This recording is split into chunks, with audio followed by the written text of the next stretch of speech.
La Inquisición fue un elemento imprescindible para la unidad nacional española.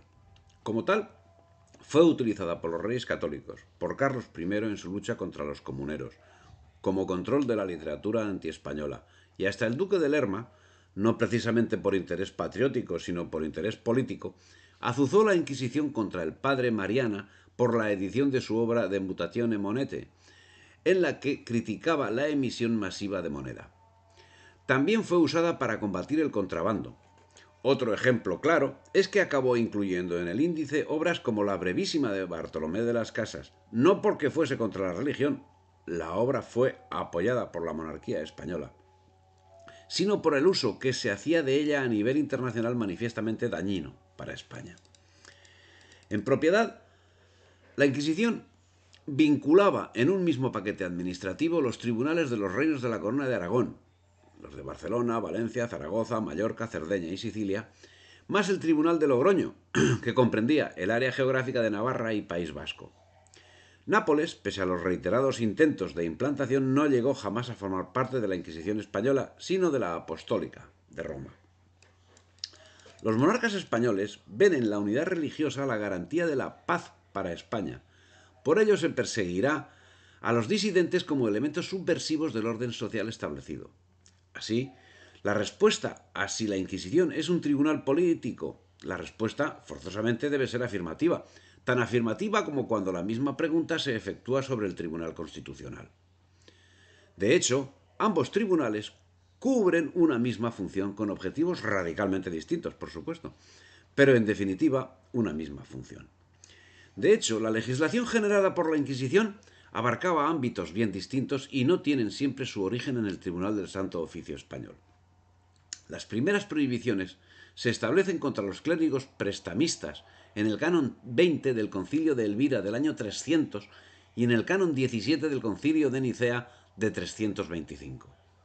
Por otra parte, durante todos los siglos y muy especialmente en el XV, era clamor generalizado la necesidad de una reforma drástica de la moralidad de gran parte del clero. Las relaciones ilícitas entre clérigos y mujeres, amancebamiento, eran un escándalo que no podía seguir. Y en ese asunto puso especial empeño la reina Isabel la Católica, desde que tuvo oportunidad de influir, por lo que se propone la reforma de los distintos institutos religiosos y pone a trabajar a sus mejores consejeros y confesores. La joven reina Isabel se encuentra a la cabeza de una sociedad rica en vitalidad y energía, pero debilitada por conflictos internos y por la administración poco diligente de sus predecesores. Desde el principio de su reinado convoca a toda la nación a asambleas generales para la elaboración del programa de gobierno y varias veces reúne a las Cortes de Castilla, formadas por los representantes de la nobleza y del clero y por los delegados de las ciudades, a las que pide auxilium y consilium antes de tomar las decisiones más importantes.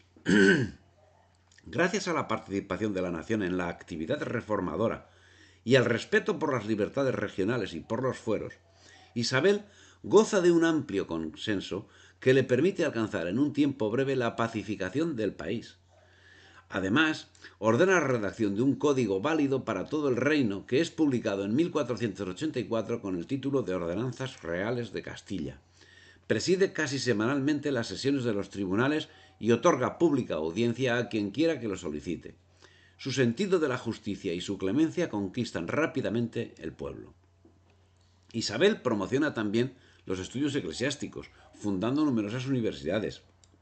Primero la de Alcalá, que se convierte en el centro más importante de estudios bíblicos y teológicos del reino, y creando colegios y academias para laicos de ambos sexos que dan a España una clase dirigente bien preparada y una nómina de hombres de vasta cultura y de profunda religiosidad que en los años venideros ofrecerán contribuciones importantes al Renacimiento español, que será ampliamente cristiano, a la Reforma Católica y al Concilio de Trento. Cuando Isabel asciende al trono, la convivencia entre judíos y cristianos está muy deteriorada y el problema de los falsos conversos, según el autorizado historiador de la Iglesia Ludwig von Pastor, era de una dimensión tal que incluso llegaba a cuestionar la existencia o no de la España cristiana. La labor de Isabel así empezó años antes de ser instaurado el Santo Oficio en Castilla, creando un elemento de intelectuales que hiciesen poner en funcionamiento la institución. No estamos hablando de cualquiera, cuando entre las figuras principales encontramos nombres como Cisneros o Alejandro de Utrecht. No estamos hablando de un cualquiera cuando hablamos de un inquisidor, sino por lo general de un hombre con una preparación jurídica y teológica ejemplares. Y es que Isabel, animada por sus confesores, comprendía que era imprescindible una reforma religiosa. Por ello, los reyes impetraron que Alejandro VI, en 1494, una bula confirmada después por Julio II para reformar todas las religiones de su reino, sin exceptuar ninguna y nombrando reformador a Cisneros, el cual, uno a uno, recorrió los monasterios, quemando sus privilegios como si se tratase del Corán, quitándoles sus rentas, heredades y tributos, que aplicó a parroquias, a hospitales y otras obras de utilidad, haciendo trocar a los frailes la estameña por otros paños más burdos y groseros, restableciendo la descalcez y sometiendo todos los franciscanos a la obediencia del comisario general. Sujetó así a la observancia y a la clausura casi todos los conventos de monjas. A las demás religiones no podía quitar las rentas que tenían en común, pero sí lo que tenían en particular, y así lo hizo, a la vez que ponía en todo su vigor las reglas y reformaba hábitos, celdas y asistencias al coro. Los dominicos, agustinos y carmelitas no hicieron resistencia, pero sí la hicieron los franciscanos, y más que nadie el general de los claustrales italianos, que vino a España con objeto de impedir la reforma y llegó a hablar con altanería a la misma reina. No sin que un secretario de Aragón, Gonzalo de Cetina, le amenazara con ahorcarlo con la cuerda del hábito. Y aunque Alejandro VI mandó suspender el 9 de noviembre de 1496 la reforma, mejor informada al año siguiente, permitió que continuase y se hizo no solo en Castilla sino en Aragón, venciendo tenaces resistencias, especialmente de los religiosos de Zaragoza y Calatayud. En Castilla, más de 1000 malos religiosos se pasaron a Marruecos para vivir a sus anchas. Los de Salamanca andaban revueltos con malas mujeres, dice el cronicón de don Pedro de Torres, al narrar la expulsión de muchos claustrales en 1505. Libre de esta inmunda levadura, pronto volvió a su prístino vigor la observancia. Lo primero que acometió así Isabel fue la reforma de los institutos religiosos. La Inquisición vendría después, contra la voluntad de la propia reina. No hay ningún motivo objetivo para tachar a los reyes o a la reina Isabel solo de fanatismo religioso, pero ni a uno ni a los dos. Por otra parte, en lo que hace referencia a la nacionalidad de las personas, la religión era un elemento de primer orden.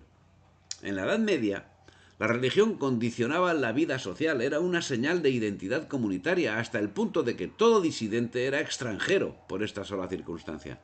Los reyes se convierten en protectores de esas creencias e impondrán a sus súbditos la religión que profesan.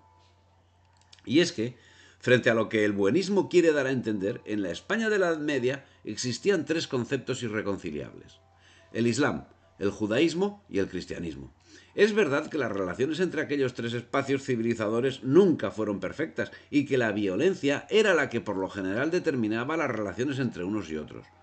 Más que modelos de convivencia, allí se determinaron espacios de dominación en los que concretas y coyunturales estrategias políticas imponían tiempos de mayor o menor nivel de convivencia.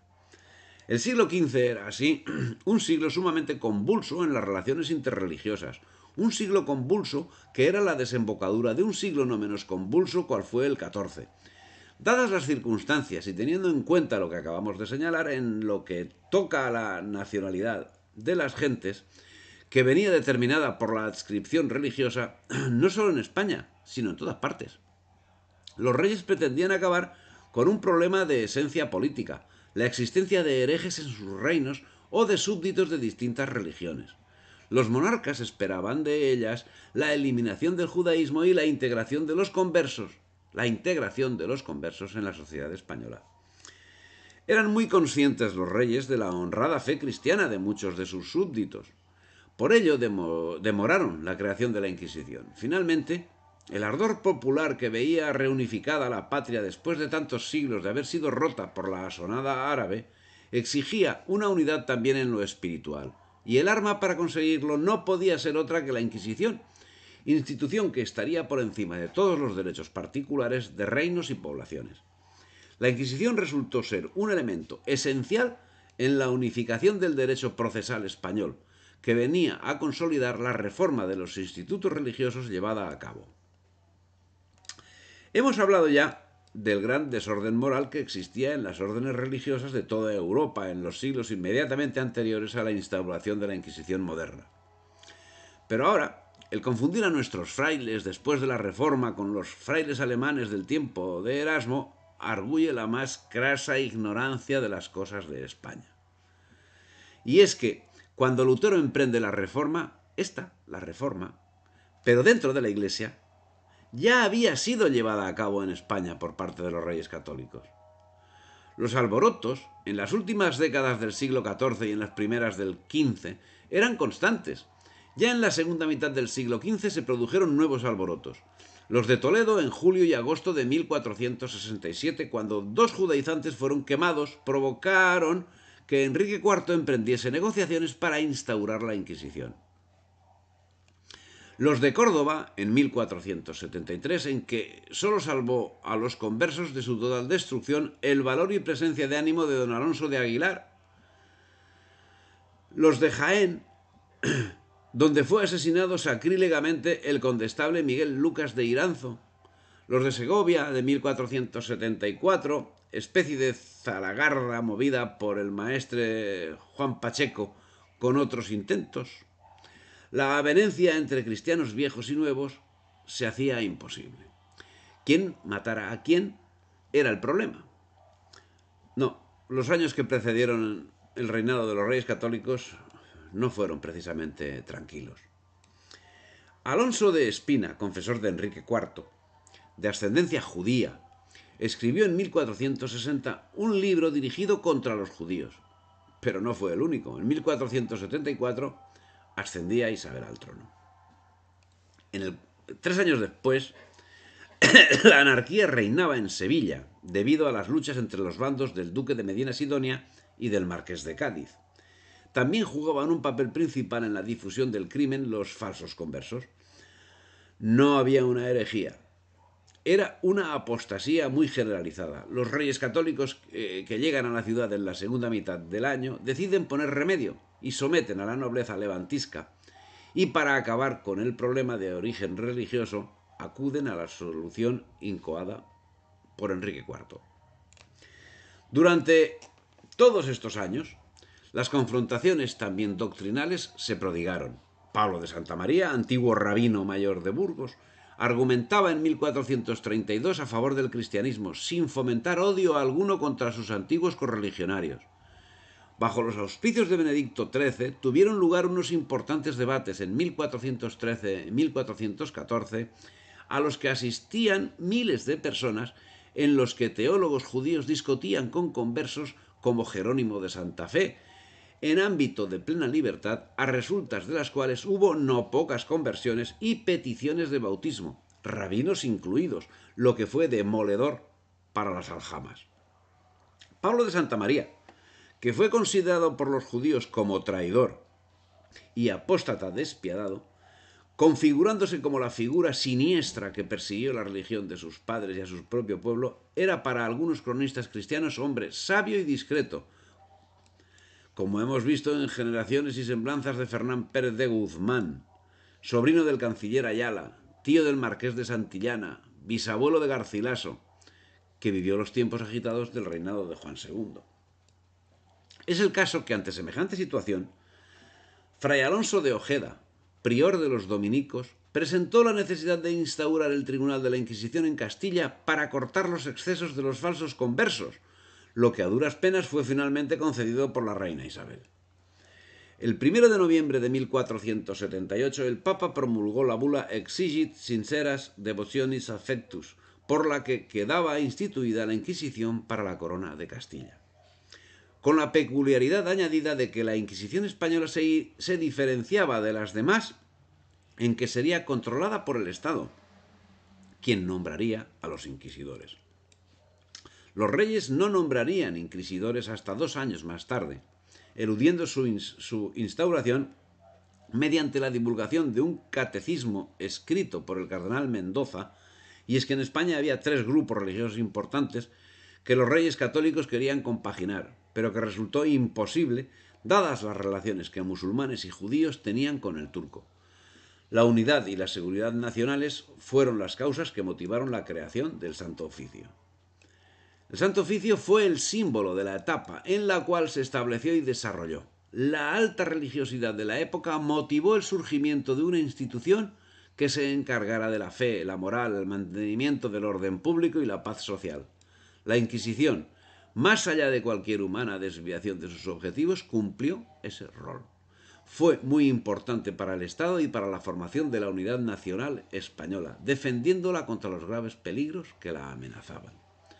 En Roma ocupaba el solio pontificio un papa franciscano y sensibilizado con estos problemas, como Sixto IV, que no necesitó que le pidieran la Inquisición, como había sucedido con otros en ocasiones anteriores, pues él mismo, en plena guerra civil castellana, comisionó el 1 de agosto de 1475 a su legado Nicolás Franco con facultades inquisitoriales.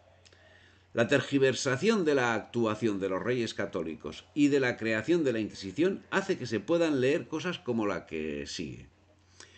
En 1478 se implantó en España el Tribunal de la Santa Inquisición, siendo nombrado Torquemada como inquisidor general. El objetivo de la Santa Inquisición era reprimir cualquier manifestación contra la fe cristiana, siendo los judíos juzgados y ejecutados por herejía. Los judíos que no quisieron renunciar a su fe mosaica se vieron obligados a abandonar España en 1492. Eso se lee. Esas visiones del asunto, que adolecen de evidente ahistoricidad, afirman que los principales factores que influyeron en la ruptura del ambiente de tolerancia entre las 3 religiones fueron: los predicadores alimentaron la hostilidad, convirtiéndose en odio durante la recesión del siglo XIV. Las monarquías tendieron a la unicidad religiosa para mantener el orden público y la renovación religiosa, que busca mediante la predicación y el proselitismo el retorno al puro cristianismo. Los judíos fueron expulsados de España en el año 1492, decreto formulado por los reyes católicos. Los reyes católicos, forzados por la Iglesia cristiana, y para evitar devolver los préstamos que los judíos les habían dejado para la conquista de Granada, decidieron expulsar de España a los judíos que no se cristianizaran. El número de expulsados oscila entre 100.000 y 160.000 judíos, tomando como destino distintas ciudades europeas y del norte de África. Evidentemente, esta es una afirmación radicalmente antihistórica y en la que son falsos todos los asertos. Primero, no había tolerancia entre las religiones. Segundo, los reyes católicos y antes Enrique IV habían intentado infructuosamente la armonía. Tercero, es falso lo de evitar devolver los préstamos, y cierto que económicamente no fue ventajosa la expulsión. Es falso el número de judíos que abandonaron España. Todo se verá a lo largo del presente trabajo. Al acceder los reyes católicos al trono, vivía en España un número considerable de judíos, que estaba entre la horquilla entre 70.000 y 100.000, asentados en más de 2 centenares de aljamas. La propaganda antiespañola no duda en multiplicar las cifras. Después de la publicación de esta ley salieron de Cataluña, del Reino de Aragón y de Valencia y de las demás provincias sujetas a la dominación de Fernando cerca de 1 millón de judíos, la mayor parte de los cuales murieron miserablemente. Esta expulsión de judíos produjo a los demás reyes católicos una gran alegría. Bueno, esas son cosas que se dicen. A ver dónde se dicen, a ver. En el diccionario filosófico, el amigo Voltaire. Bueno, el amigo Voltaire. Veamos, bueno, pues Voltaire que cada cual saque su conclusión. Eh, dice, o sea, en todos sus relatos, el tono que Voltaire empleó para referirse a la Inquisición oscilaba entre la ironía y la indignación, pero reproducía una y otra vez el mismo esquema denigratorio contra la acción inquisitorial, injusta, contraria a las leyes divinas, naturales y humanas, inhumana y corrupta. En su ensayo sobre el espíritu de las naciones, Voltaire apunta a una razón caracteriológica particular de los españoles para haber creado y permitido la Inquisición y relaciona el impacto inquisitorial con el retraso cultural español. Aún es menester atribuir al Tribunal Inquisitorial esa profunda ignorancia de la sana filosofía en que las escuelas españolas se hallan sumergidas, mientras Alemania, Inglaterra, Francia e incluso Italia han descubierto tanta verdad y ampliado la esfera de nuestro conocimiento. Bien.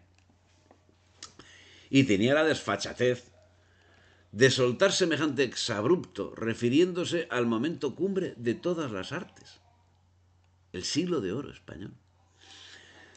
Para el comentarista Páramo, que escribía a finales del siglo XVI, los herejes representaban una amenaza no solo para la religión, sino para el Estado.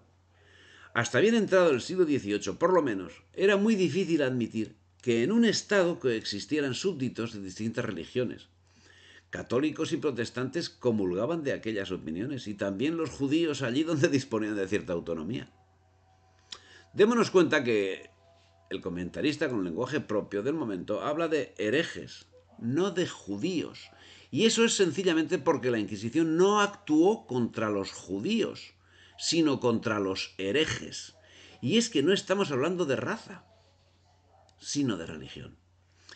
Es el caso que finalmente había una bula dada por el Papa para instaurar la Inquisición en Castilla. Una bula que daba prerrogativas especiales a la corona. Prerrogativas que, al no existir documento que nos indique el porqué de las mismas, abre la puerta de la especulación. Castilla no había querido instaurar la Inquisición. El papado pugnaba porque se instaurase y, por supuesto, no faltaba en el reino defensores de la medida, principalmente judíos conversos. ¿Es posible que las características especiales de la bula que instauraba la Inquisición en Castilla hubiesen estado motivadas con el objeto de que fuese admitida la institución en el reino? Puede. Y puede que la voluntad de no instaurarla propiciase que los reyes demoraran 2 años su ejecución. Y es que, como la reina no tenía inclinación a la novedad, hizo suspender la ejecución de la bula hasta ver si el mal que se había referido podía remediarse con medios asaz suaves, dice un relator del momento. Pero finalmente se instauró porque los reyes católicos no hicieron más que anticipar una tendencia general europea, considerar que todos sus súbditos debían tener las mismas características culturales y jurídicas. En la sociedad de su tiempo, ello suponía la unidad de la fe. Lo que hoy podemos conocer como alarma social era evidente en el momento, y el instinto de propia conservación se sobrepuso a todo, y para salvar a cualquier precio la unidad religiosa y social, para disipar aquella dolorosa incertidumbre en que no podía distinguirse el fiel del infiel ni el traidor del amigo, surgió en todos los espíritus el pensamiento de Inquisición. La reina Isabel demoró voluntariamente la ejecución de la bula, y es que incluso tenía simpatía por los judíos, y era conocida porque había prestado ayuda para la construcción de sinagogas pese a la oposición de las autoridades locales. La reina anula la orden del Concejo de Bilbao que prohibía a los judíos la entrada en la ciudad. Concede protección regia a la aljama de Sevilla, entre otras cosas. Decididamente la reina no quería instaurar la Inquisición. Pero finalmente, los reyes nombran los primeros inquisidores en Sevilla en 1480. Había colocado en manos de los reyes un poderoso instrumento de represión. Había nacido una Inquisición moderna, diferente de la medieval y diferente a la que actuaba en otros estados europeos. Un tribunal sujeto a una autoridad central y provisto de poderes superiores a todos los privilegios tradicionales. Es de destacar en historiadores como Juan Antonio Llorente que de sus feroces ataques a la Inquisición salva reiteradamente la buena fama de la reina Isabel. a la que trata de persona de buen corazón y de buen pensamiento ilustrado. Debemos tener en cuenta que el empleo de la fuerza para combatir a los disidentes religiosos ha sido algo corriente en todas las culturas y confesiones hasta bien entrado nuestro tiempo. Basta pensar en la intolerancia de Lutero contra los campesinos alemanes, que produjo decenas de miles de víctimas, o en las leyes inglesas contra los católicos, cuyo número era aún muy elevado al comienzo de la Iglesia anglicana, o en la suerte de Miguel Servet y sus compañeros quemados en la hoguera por los calvinistas en Ginebra. Hay que decir, para ser justos, que ese era el trato normal que se daba en aquella época a casi todos los delitos, y el de la herejía era considerado como el más grave, sobre todo por la alteración social que provocaba. En esto coincidían tanto Lutero como Calvino, Enrique VIII y Carlos V o Felipe II, y fuera de Occidente ocurría algo similar. Las Cortes de Toledo de 1480 acordaron que las aljamas se trasladasen a los guetos, donde voluntariamente se encerraban los judíos. Y en 1481 comenzaba a actuar la Inquisición en Andalucía. Fray Miguel de Murillo y Fray Juan de San Martín de la Orden de Predicadores al frente. Pero el verdugo era la peste, que se llevó por delante a más de 15.000 personas en Sevilla, a las que hay que añadir las de Jerez, Écija, Córdoba y otras ciudades. La peste. Entre ellos, Fray Hernando de Talavera pereció con la peste. Judeoconverso que había sido confesor de la reina Isabel y en ese momento estaba procesado por la Inquisición, proceso del que fue absuelto, aunque ya había fallecido. La prosecución del proceso tras la muerte no es extraño, sino común por parte del Santo Oficio. No en vano, el proceso inquisitorial no era sino la búsqueda de una confesión, con la esperanza de obtener el perdón. Esas 15.000 víctimas de la peste son las primeras en la contabilidad de los enemigos irracionales de la Inquisición. Y aquel año, desde que cesó la pestilencia, cuenta el historiador, desde que cesó la penitencia, volviéronse los inquisidores a Sevilla e prosiguieron su inquisición hasta todo el año 88, que fueron 8 años. Quemaron más de 700 personas y reconciliaron más de 5.000 y echaron en cárceles perpetuas, que hubo tales, y estuvieron en ellas 4 o 5 años o más, y sacáronles y echáronles cruces e unos sanbenitillos colorados atrás y adelante, y ansí anduvieron mucho tiempo, y después se los quitaron porque no creciese el disfame en la tierra viendo aquello. Las cifras acostumbran a ser exageradas en esos tiempos, tanto en lo referente a los participantes en una batalla como a los muertos, sea en exceso o en defecto, a fin y efecto de causar pavor en el contrario. Como tal, debemos poner entre comillas el número de ajusticiados por la Santa Inquisición y en cualquiera de los casos. Si bien no podemos estar de acuerdo con estos métodos, ello no debe significar ponerse en contra de la Santa Inquisición, porque en definitiva esos eran los métodos aplicados en el momento histórico por todos. Y si a ello nos remitimos, tendremos que convenir que si comparamos los métodos aplicados y el número de relapsos de la Inquisición con los que puede equipararse en el mundo europeo, protestante o onote, o en el lado musulmán, la Santa Inquisición necesariamente deberá ser considerada muy, muy moderada.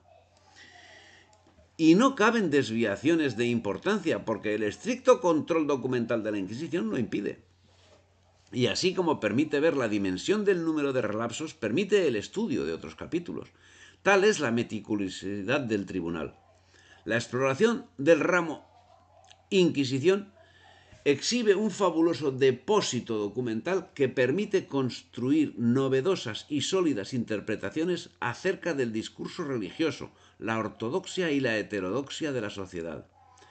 En el mismo capítulo se ubica la sexualidad, las prácticas morales y sexuales, la conducta, las pautas de comportamiento comunes, las mentalidades, los diferentes modelos de principios y de valores cultivados en lo individual y en lo colectivo, todas distinguibles en los grupos etnoculturales. La documentación también ayuda a explicar el sentido de la justicia, la utilidad moral y religiosa aplicada en la punición inquisitorial, en la medida que fue una institución que registró minuciosamente sus denuncias, informaciones y procesos. El ramo Inquisición abre las puertas de una inmensa vitrina documental. Los detalles fácticos que se desprenden de sus legajos favorecen un análisis pormenorizado que muchas veces están ausentes en otras clases de documentación. Esa explicación la podemos encontrar en la geodemografía inquisitorial de la provincia de Yucatán. Ese es un detalle que queda ahí reflejado y conviene citar el lugar. Esa meticulosidad acaba yendo indefectiblemente en beneficio de la institución, para lo bueno y para lo malo. El reino de Granada, en principio, quedaba al margen de la actuación inquisitorial. Al frente de la evangelización del reino de Granada estaba el judeoconverso Fray Hernando de Talavera, santo y sabio varón, confesor de la reina a la que tantos consideran santa. Su máxima, en su función, que tan magistralmente desarrolló, era de un cristiano radical, que le llevaba a afirmar que a la fe se llegaba por libre decisión personal, no por coacción externa, sino por impulso interior de aceptación de la voluntad de Dios, que quiere que el pecador se convierta y viva. Un santo varón con unas ideas dignas de estudio, justas, revolucionarias, cristianas, digno confesor de tan gran ejemplo de virtudes como es Isabel. Querido por todos, los mudéjares le llamaban Santo Alfaquí.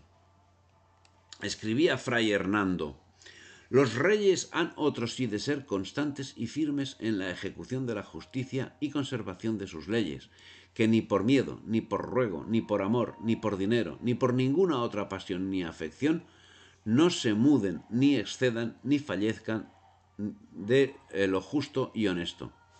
Eso lo cuenta en De Logores de San Juan Evangelista, escrita en 1475. Pero no se limitaba a dar consejos genéricos y biensonantes, sino duras reprimendas cuando era necesario, como la que le dio al rey Fernando, que en el futuro debe ser, decía, más devoto de la Iglesia, más solícito de la justicia civil, más allegado al consejo, más constante y verdadero en toda contratación y promesa, más fiel a la palabra empeñada y a lo firmado, más benigno y agradecido a servidores y criados, muy quito de todos los juegos, asesorado de buenos varones y activo mucho más en el amor y acatamiento que a la excelente y muy digna compañera es debido. No se mordió la lengua con el todopoderoso Fernando. Un confesor como Fray Hernando debió influir sobremanera en la reina Isabel de cara a las funciones de la Inquisición. No tanto en el rey Fernando, que le desamparó en el proceso que le abrió el Santo Oficio cuando había fallecido la reina. Un confesor que en su católica impugnación proclama que yerra gravemente el que denuesta a los cristianos nuevamente convertidos llamándolos marranos y marrandíes y mucho más llamándoles herejes. No sin gran ofensa de Jesucristo son denostados y vituperados algunas veces los nuevos cristianos y los descendientes, lo cual es grande ofensa de nuestro Señor Jesucristo, porque los que a su santa fe se convierten, como los santos dicen y aun las leyes civiles quieren, han de ser honrados y muy humanamente tratados. Ni los cristianos verdaderos tienen enemiga ninguna a los cristianos convertidos del judaísmo. Casi la tuviesen, pecarían muy gravemente en ello y no serían verdaderos cristianos. Y si algunos tienen tal enemiga, tiénenla como hombres malos y no como fieles cristianos. Las herejías no solamente han de ser extirpadas, confundidas y corregidas por castigos y azotes, mas, según la doctrina de los santos apóstoles, por católicas y teologales razones. Pero hay conversos que guardan ceremonias y ritos moros o judíos, y estos tales en verdad que en algunos casos deben morir, como largamente lo dispone el derecho canónico y también el derecho civil. Pero las denostaciones de los conversos no eran promovidas por los cristianos viejos, sino por los judíos. Así, los que eran conocidos como marranos, de Mahram, cosa prohibida, por los cristianos eran conocidos como anusim, forzados, por los judíos, que los trataban de manera distinta que la que aplicaban a los judíos conversos por voluntad. En el servicio de la sinagoga se abrió camino una plegaria especial con la que se imploraba la protección divina para todos los de la casa de Israel y para los forzados, anusim. En cualquier caso, parece que la acepción marrano proviene de la designación que los judíos daban a quienes abandonaban su religión. Posteriormente llegaría la asimilación de marrano a cerdo. Los racistas afirman que los judíos siguen siendo judíos aunque se bauticen, del mismo modo que un negro bautizado no se convierte en blanco. Por lo tanto, el marranismo, se judaice o no, es sólo la transformación del judaísmo público en judaísmo secreto, lo que le otorga mayor peligrosidad al hacerse más dificultosa su detección. Realice o no las ceremonias y ritos hebreos, en rigor de todo judío, judaiza porque no puede dejar de actuar como judío. La aplicación del término marrano a todos los conversos sin distinción reflejó esta realidad. Bueno, eso lo dice Federico Ribanera Carles. Judíos, conversos, víctimas o victimarios de España. Bueno, es una opinión, desde luego, nada cristiana ni nada española.